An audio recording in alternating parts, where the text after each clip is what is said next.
Oletko valmis palauttamaan luottamuksesi? Puhutaan siitä, milloin hiustransplantaatio voidaan tehdä. Päätös hiustransplantaation ajankohdasta vaatii tarkkaa harkintaa eri tekijöiden, kuten hiustenlähdön vaiheen, iän, yleisen terveydentilan ja henkisen valmiuden huomioon ottamisesta.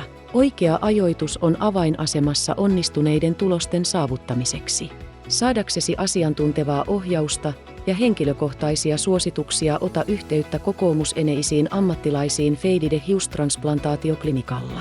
Muista, että hiustenlähdön hoitaminen lääketieteellisten hoitojen ja elämäntapamuutosten avulla arvostettujen klinikoiden kuten Feidide-ohjauksessa on olennaista terveiden hiusten ylläpitämiseksi. Vieraile nyt verkkosivustollamme ja saat ilmaisen tarjouksen 24 tunnin sisällä ja ota ensimmäinen askel kohti hiustesi muodonmuutosta.